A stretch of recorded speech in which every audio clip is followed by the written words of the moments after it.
Dear friends, I am making this video for those who don't speak Hungarian but are interested in Hungarian politics and would like to know and understand how Hungarians think about the present situation in Ukraine. First of all, nothing is black or white, but rather grey, especially when we analyze the causes of the present war, the responsibility of the governments, and the reasons for the clash between the western and the eastern parts of Europe. Therefore, here I will not praise either side of the warmongers. Instead, I'd like to highlight events that are not so well known, and tragically, this situation can end especially if our European leaders do not stop supporting the war between Russia and Ukraine, or whoever is behind them. Since I am a native Hungarian and I am a politician, I can't see the course of events in any other way than in a patriotic point of view. And as a patriotic Hungarian, I can experience what is going on in Ukraine. Even that does not mean that I am certainly pro-Russian or anti-Ukrainian.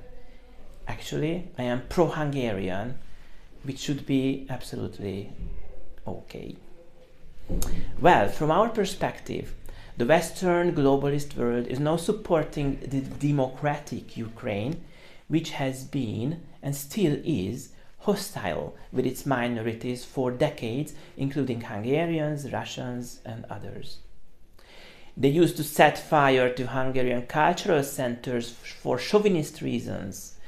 They have been destroying Hungarian monuments, symbols, and statues of the 150,000 Hungarian people in Transcarpathia who have been natively living there for about 1,000 years. The Turul statue, a national symbol for Hungarians, had been standing at the castle of Munkács since 1806, and it was destroyed last October. What is happening in Ukraine? The Ukrainians are firing Hungarian-speaking teachers. They are removing Hungarian flags and texts.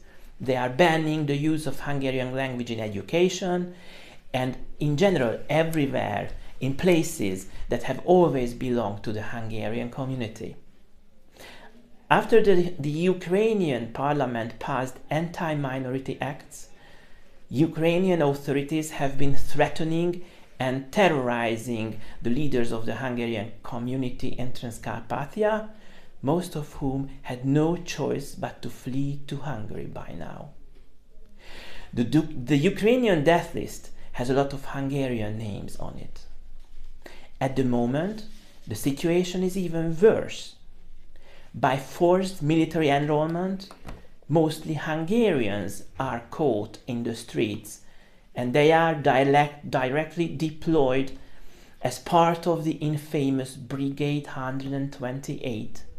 This brigade has been traditionally on purpose sent to the front lines of the battles to first catch the shots. And beyond all that, we have not touched upon the fact that the whole governing system of the democratic Ukraine is built on corruption, blackmailing, dictatorship, murders, chauvinistic craze, much more than Russia has ever experienced by its leaders.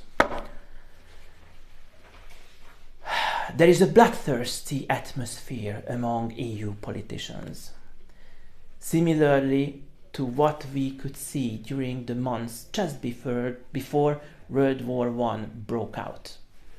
Let's not forget another parallel. The 1914 conflict was preceded by two Balkanic wars in 1912 and 1913. However, the real best interest of our politicians, along with all the European countries, would be to seize the war and force the warring parties back to the table. We need peace. Europe needs peace. The discussion might end up with a compromise of possible 10 or 20% territorial loss for Ukraine, which should be confirmed and denied by a legal referendum as well. But the gain, the most important gain, is world peace. And still, in the world's eyes, Ukraine would be the hero of all times if they accept this deal. It would be worth, I think. We need peace. Europe needs peace.